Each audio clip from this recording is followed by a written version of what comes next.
Hey everybody, and welcome to another episode of Homegrown Hip, brought to you by B-Town Jazz and jazzbooks.com. I'm John Porter, president of B-Town Jazz, and this month we are truly excited to present the long-awaited debut performance of Organism, with Pat Harbison on trumpet, Meghan Pund on reeds, Steve Snyder on B3 organ, and VP of B-Town Jazz, Chris Parker, on drums. Our good friend Janis Stockhouse will stop by to discuss the formation of this wonderful new group and to catch up on what all these great musicians have been up to. But now, without further ado, it's Pat Harbison and Organism.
thrill it is to hear this new band, Pat Harbison and Organism, performing here at their maiden voyage recording session.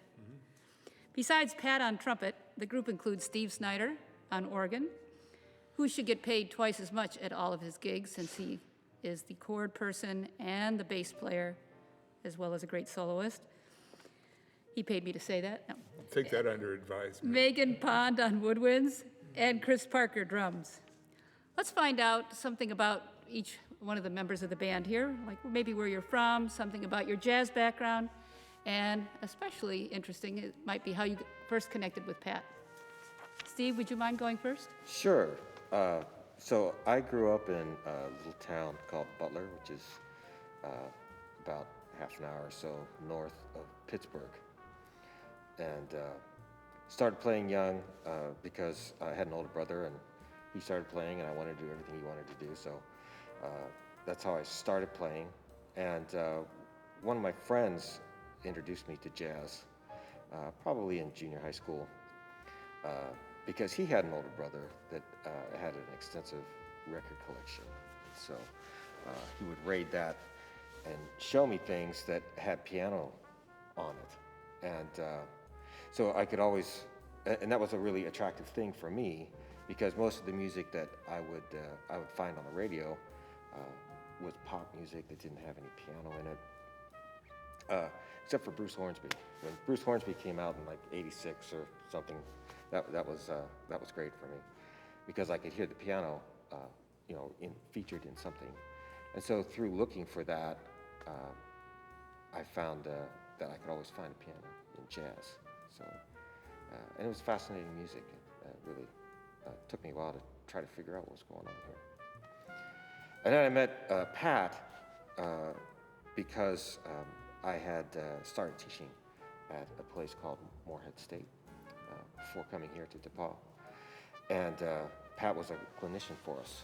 One year he came down and clinicked the band and all the high school groups, and I accompanied him on his clinic for everybody. That was my introduction to Pat. Cool. Well, Chris, you're the youngest member of the group. Yeah, and I'm from Bloomington, Indiana, so I'm currently going to the IU Jacobs School of Music, but prior to being there, I went to Bloomington High School North, where Janis Stockhouse here is the band director, and I first met Pat Harbison while I was at Bloomington High School North.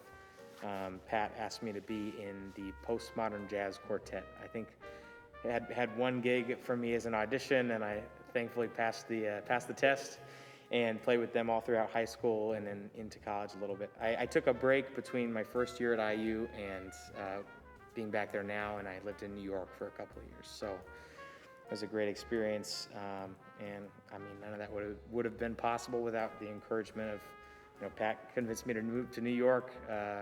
Janis, you're one of the reasons that I'm a musician and a music educator. So, I'm blessed to be here with you guys doing this Organism band and having a lot of fun with it.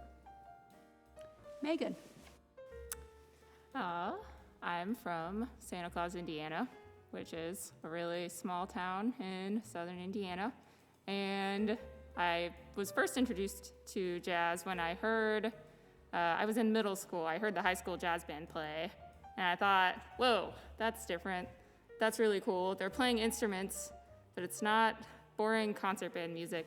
And so I wanted to do that, and I joined the middle school jazz band in like 8th grade on clarinet, and made it through the year and really liked everything. And then they were like, hey, you're gonna have to at least be able to play the saxophone if you're gonna keep doing jazz band in high school. So then they sent me home over the summer with an alto saxophone and a band book with a fingering chart. And so I started learning to play the saxophone, but I wasn't allowed to be primary saxophone. I had to stay on clarinet and concert band. But I played through high school, and I never really knew about improvisation until I got to college, and I went to a jazz festival with my college jazz band. And they had a bunch of groups there. The Vanguard Jazz Orchestra played. The entire VJO was there at this festival in Elmhurst, and it blew my mind. I was like, this is even more awesome than all the jazz that I've ever heard. And then that summer, I was lucky enough to go to the Abersold workshops, where I met Pat and I met Jamie, who have been just pivotal in my path as like a human being and a musician. And I'm really grateful that things transpired the way they did, because I've been able to, I'm pretty happy with my life as a musician now. Very cool. Well, Pat, I think you're the connecting factor here. Yeah, probably so, yeah. And so speaking of connections, besides your teaching load at IU, you've been pretty busy during COVID, sharing jazz and jazz improv with people around the world. Can you tell our audience why and how they might be able to access any of your sessions? Well, okay, so it's interesting because for years and years, everybody kept saying the future of music education, the future of jazz education is going to be online learning. And I thought, well, maybe so, but like, how could that possibly replace in-person learning? And I think in some ways, like getting together and what we're doing here, playing together, it's like it's been so long. I mean, I'm so excited about having this band. We'll talk about that in a minute. But like I also found that, so all of a sudden, like last March, suddenly all my IU classes were on the Zoom and everybody's hearing the computer screen and the little boxes, and I figured it out. So right along about that time, the announcement came also that Jamie Abersold's summer workshop was going to be canceled because they weren't going to have it in person. And there's this cohort of folks who were in a Facebook group together, and most of them were like the adult people who come to Abersold's workshops like every year. It was this, what I call the same time next year crowd, you know? And so these people are like fast friends who spend 2 weeks together every year for like last 15 years or whatever. And so we're all saying, wait a minute, you mean we're not gonna go to Ramses and then on Saturday and like the girls aren't gonna go out and get their nails done or whatever it was that they all do on the, and because we're all friends, right? It's a bonded thing. And I said, okay, well, let's do this. I'm gonna invite all you guys to on Zoom, and let's just get together and figure out some stuff to do. So I tried all kinds of stuff, and it started with that group as a cohort. And in the back of my mind, I was thinking, okay, I'm gonna offer this up for free, and I'm gonna use my friends to get my Zoom teaching together, and I can bring it back to IU and do a better job, because finishing out last year, that second semester, and Chris was in at least one of those classes, you know it was some sad stuff, because I didn't know what I was doing, right, you know? And so I contacted Meghan and I said, okay, I'm gonna do this thing and I need you to have my back. So I'll like you do this and we'll have this covenant, and like, you know, you back me up, and if my recording doesn't turn out great. So like I started recording these sessions. We did, gosh, I don't even remember, at first maybe 3 times a week. Now we do 2 times a week. And I did improv classes, I tried that, and I did history and listening, jazz ear training, all this stuff. And what it's settled into now is we still have the same cohort of people, but it's expanded to how there's like slightly over 100 people on an email list. And I say, look, I'm doing this for free, but if you want to contribute something for the cause, it'll help me pay for adding more space into my Google Drive and slipping Meghan a little bit to like do the kind of administrative stuff away from our sessions and blah, blah, blah. And so like that's become this bonded community where, you know, every Monday and every Friday we have anywhere from 15 to 30 folks show up, and then about 100 people get recording emailed out, and they get a link where they can watch the recording at their leisure. And we've done everything from like a history of jazz. One of the first things I did was like a couple of months where I went through the entire history of Miles Davis from Charlie Parker all the way up to Tutu and beyond, you know, and like sort of tracked his artistic growth and all that. And we've done all sorts of things. Right now I'm just sort of doing different topics. The other day we did the great kind of unsung trumpet player Lewis Smith, and next week I'm going to talk about Dave Douglas's music, and we'll just see where it goes, right? And then I spun the improv class type things off into a project that I'm doing with Mike Tracy at the University of Louisville and Jason Lindsay, who works with Jamie. and we have jazzanywhere.com, and through that platform, I'm doing online improv classes. So basically what happened is during COVID, I had walked right up to the edge of the cliff about this whole like online teaching thing. And then COVID gave me a shove. And rather than going splat on the canyon floor, I actually figured out how to fly, I feel like. And I've got like this thing going on now where, I'm spending including my IU classes, my wife added it up, it's maybe 15, 16 hours a week where I'm interacting with people about this music, about jazz on Zoom. And I'm having a blast, It's really fun as long as everybody's cool with the dogs barking once in a while when the UPS guy brings something to the door, Other than, it's great. So that's been fantastic. And the other thing was that COVID, for me, was going on retreat, a practice retreat. So I went through a period where I, like everybody, had a sort of a temporary malaise period. And then I thought, dude, you're not practicing when we first hit, the first 3 months, it was oh man, I'm getting 4, 5, 6 hours a day of in the shed.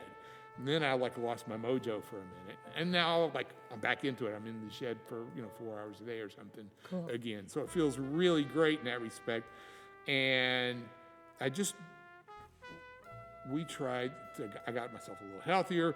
I just tried, my wife and I, Chris and I, we just tried to really not use this as a lost year, and so for us, fortunately we stayed healthy and our family stayed healthy, and so, here we go. Okay, I guess this is what we're gonna do, so let's just do the heck out of it. Cool. Yeah. You donate some of your funds also to. Yeah, I donate some of the funds that are donated also. I keep enough that it's worth my time, and I can pay for what it costs to do this. But I've donated money to several different charitable organizations that supported musicians when the gigs dried up, which has been I think an important thing that here we go, 1,000 points of light. Everybody reach out and grab your community and pull them to you and give them a big hug, figuratively, until we can do it literally.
So let's talk about this new band. Yeah, absolutely. I'm really excited. So this is one of those things, like, I've always felt, even though for the last 35, 36, whatever it is, years, I've taught jazz in academia, I've always felt that the real jazz tradition and kind of the way I learned was like for people to be in a band together, and the elders, which now is me, oh my God, you know, like pass the cultural code and the lore and the whole thing about having a band to the next gen by having a band. And that was the University of Art Blakey. And, you know, Wayne Shorter learned differently and better, I would contend, by being in a band with Art Blakey or being in a band with Miles Davis than having Art Blakey stand in front of the band and tell Wayne that he's like doing something wrong or he needs to do something. It's different when you make music together, when you come alongside and raise the thing, right? So like, this is like maybe the fourth or fifth band I put together that included at least some younger folks. And I feel like that's a thing. Like a lot of my peers will only play with their peers and contemporaries because they feel like it's like, I don't know, one of my friends said it like weakens his brand to play with people who don't play on his level. And I think first of all, these guys play on my level just because they're in their 20s, but I also think this is part of our responsibility to the music and to the culture and to society at large. You live long enough to be a coot like me. It's like, okay, you've played like, for 50 years now. There's got to be something that's important about, for me, in terms of staying vigorous and being re-excited about it, by hanging out with Meghan, who's like, God, are you 40 years younger than me? Probably. I'm terrified to think about it, and it's something cool for her about like the conversations we're having and the experiences we're going to have traveling and playing concerts and the whole thing about having a band. This is what you do. And, if this was done enough, you wouldn't need school, or if schools were set up so this is how you learned, I think it would be more effective than everybody sitting there in seats in a classroom or a band room saying, I'm an empty vessel, fill me, which is kind of like not how this music is supposed to be learned. Yeah, we have to have questions, and we have to, answer them on our own. We can't just have everything spoon-fed to us. Right, because it's the process is Yes. more important than the information. This is not an information-based art, and what we teach and it's you learned on the internet or in books or whatever is about the information. It's not about the information.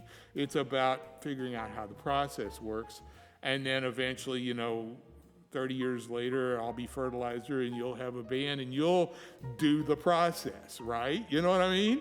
And that's how it works. Right. So I believe that really wholeheartedly. So I started talking with Megan and another young musician who no longer is in this area about a year and a half ago about putting a band together.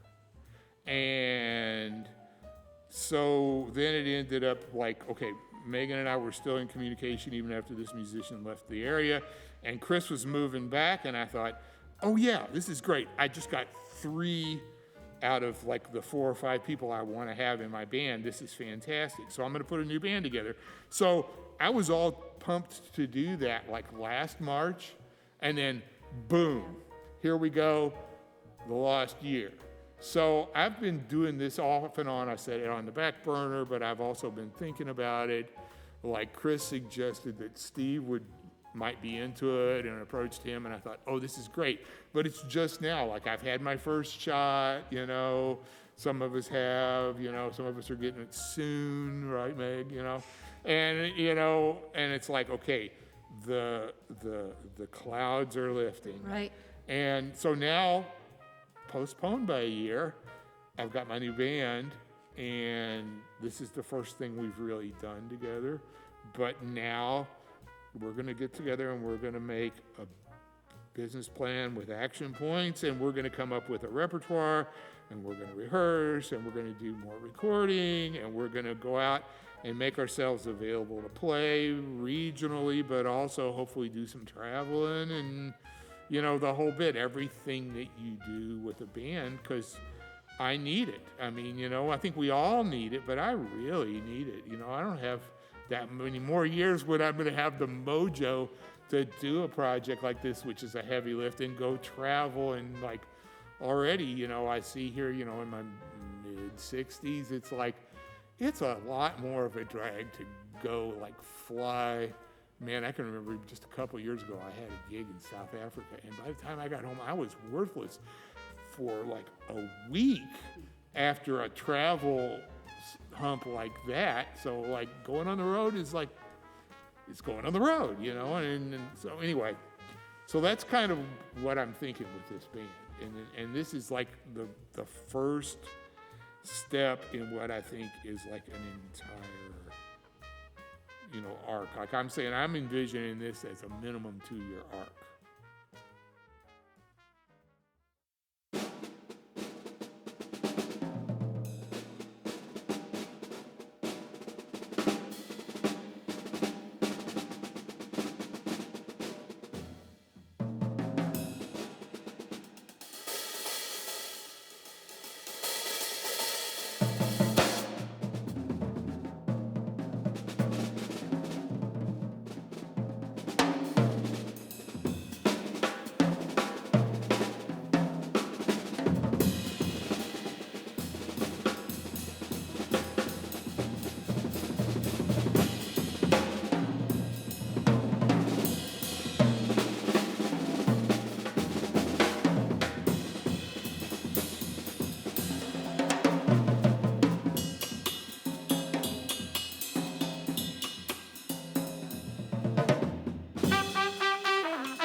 I'd like to thank our very special guests on Homegrown Hip this month, the members of Organism, Pat Harbison on trumpet, Meghan Pund on reeds, Steve Snyder on B3 organ, and Chris Parker on drums for a truly wonderful debut performance. We look forward to seeing and hearing you all over Indiana in the not too distant future, especially at the B-Town Jazz Fest this fall. Special thanks to Chris Parker for all of his audiovisual expertise and to Janis Stockhouse for that insightful interview. Most especially, we'd like to thank our series sponsor, Jamie Abersald at jazzbooks.com, and to all of our community sponsors who support us throughout the year. Thank you. If you'd like to learn more about B-Town Jazz, visit us online at btownjazz.org, where you can become a member, make a tax-deductible donation, or learn about all of our wonderful events we host throughout the year. For a new episode of Homegrown Hip, tune in the first Saturday of every month at 8 p.m. on Facebook, YouTube, Instagram, or, as always, btownjazz.org. That's Homegrown Hip, locally sourced, always fresh, good for the mind and soul. For B-Town Jazz, I'm John Porter. See you next month.